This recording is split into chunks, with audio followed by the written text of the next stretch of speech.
So for this video, I wanted to talk about something that seems to affect most people with autism. I know that it's very debilitating for me. From what I've read, it's not a criteria for diagnosis, but more of a symptom of the disorder. I know not only people with autism experience sensory overload, and I'm still not quite sure why I experience it. I'm still learning about autism, and I would appreciate if anybody had any input on the topic. For me, though, I'm very sensitive to things like light, sound, and touch. Those are my three big ones. And when I experience sensory overload, I'm usually triggered by all three of those. Sometimes it's only one, but most of the time it's a combination of all three. I notice that when I'm in environments where I'm being triggered by certain lights, sounds, or touch, I tend to get very agitated and almost regress into a very childlike state. I'm not gonna lie, I have temper tantrums. I'm 28 years old, and sometimes my temper tantrums are that of an 8-year-old. I tend to be very introverted and spend a lot of time in my home because it's where not only where I feel comfortable, but I don't have the same triggers as the outside environment. I don't really talk to a lot of people on the phone or have a lot of social interaction except for maybe family members, of course my husband, but I never have direct sunlight coming into my apartment. It's always very cool. I've noticed that if I'm in too warm of an environment, I can become overloaded more quickly. But when I leave my apartment, that's kind of where this whole idea of overstimulation and exhaustion comes from. I talked in my blog about feeling exhausted. I feel like autism itself is just exhausting to have. It's very exhausting not understanding social interactions, and your brain is just constantly going and going and going and trying to interpret everything around you.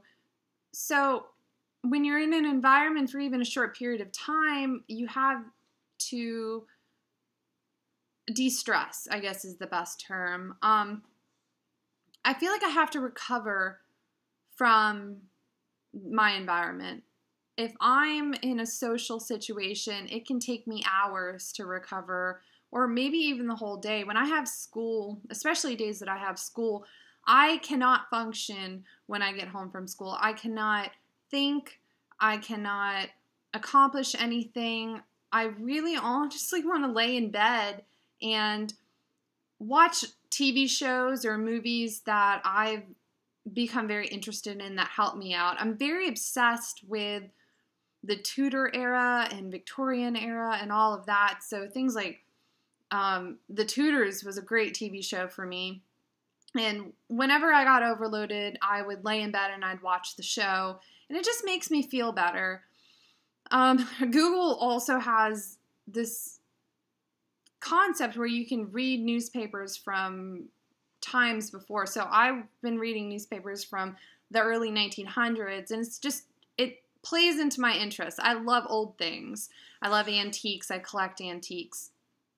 So sensory overload for me, the biggest trigger of mine is fluorescent lighting. And I talked about this in my blog when I was in the psychiatric hospital, that I was in a room that had fluorescent lighting on all the time. They never turned the lights off. I slept in this fluorescent lighting. And for me, and I know that other people know, is that fluorescent lighting has a sound as well. It has this buzzing sound.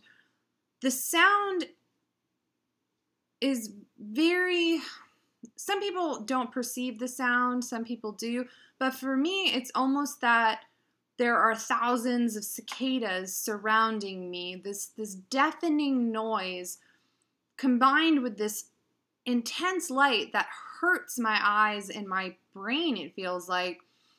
And it is one of my biggest triggers. When I'm in a room with fluorescent lighting, I can feel myself becoming agitated and slipping into this sensory overload situation. So I learned that I get overwhelmed with social interactions, obviously. Even now, just talking to the computer and nobody's in front of me, I can feel myself becoming very exasperated and out of breath. And I don't know why that is. My husband tells me that I have a tendency to branch, which you guys will probably learn. I don't complete thoughts all the way sometimes, or it makes me think of something else, and obviously I'm branching right now, but talking is exhausting.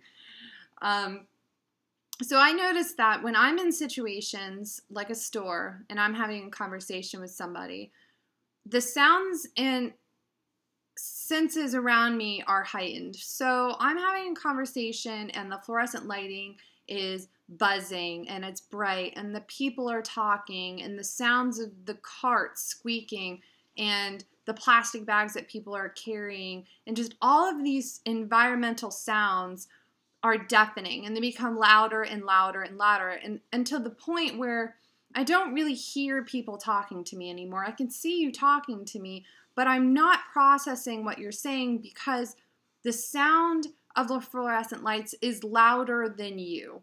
And it's almost like my brain is shutting down. I think some people have described it as like the blue screen of death, where you can't process anything anymore. I cannot process anything. I cannot make decisions. I can't listen effectively. And it's very frustrating. I know that once I leave that environment, I become exhausted and I have to put myself in a situation where I can recover. If I don't get a recovery period, I spend a lot of my days very angry, I guess is the word for it, very frustrated, depressed. It's just hard.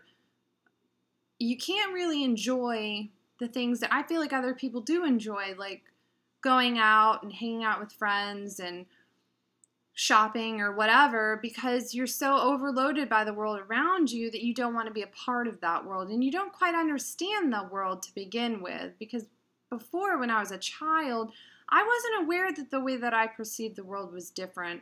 I thought that this is what the world was, and it wasn't really until I started talking about it that I realized that I perceive things differently. So in my first video, I talked about kind of the trigger of me seeking out a diagnosis. I have problems with touch, specifically skin-to-skin contact. I don't like being touched. I don't like being cuddled. I don't like being hugged. I really prefer not to shake people's hands.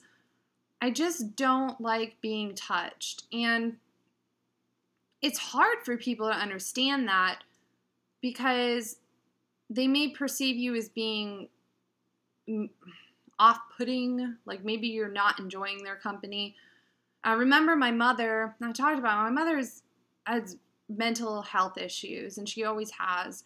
But I remember her yelling at me because I would hug in my own way, which my way is like, I'm touching my shoulders to you and my body is pulled so far away from you because I don't want that contact and it doesn't make me feel comfortable. And I never, even to this day, don't understand the necessity of physical contact when it comes to relationships.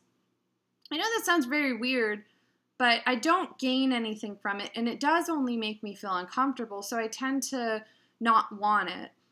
When my husband and I started having issues and he felt that I was pulling away from him, I had to admit to him that certain contact is painful to me.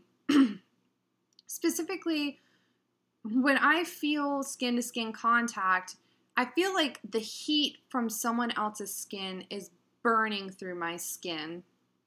And it's very painful. And I noticed it's not specific to my entire body, but certain areas like my arms are very affected by it. My face, I really do not like anything in my face. It freaks me out. And then sometimes touch can be comforting. I really enjoy my back being touched or even just like a caress. But I really just prefer not to be touched because I feel trapped and I get that anxiety and that fight or flight feeling that I'm trapped, this is painful, and in my brain, I feel like my brain thinks that I'm going to die with this person touching me. And I know that it doesn't make sense, but that's the only way that I can describe it, is that I feel like if it continues for much longer, I won't survive it.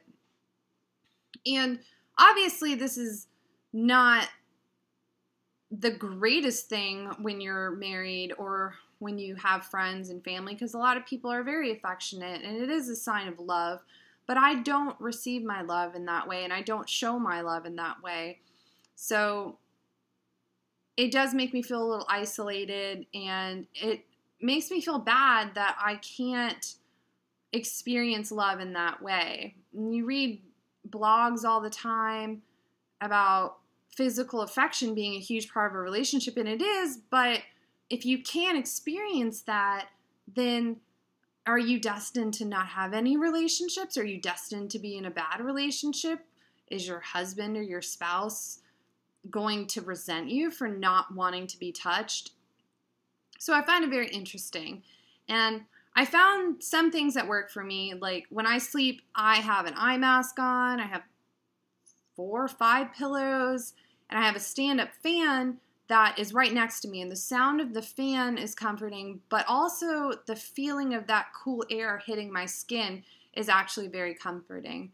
So I'm curious, for other people, what are your sensory input issues? Are there certain things that make you feel overwhelmed, or that push you into a sensory overload? And what things make you feel more comfortable? And how did you learn what makes you feel more comfortable? I guess it can be more of a trial and error thing, but I just found it interesting that we all experience the world in a different way. And I would like to hear from everybody on that. So thank you for watching this blog, and I hope to hear from you.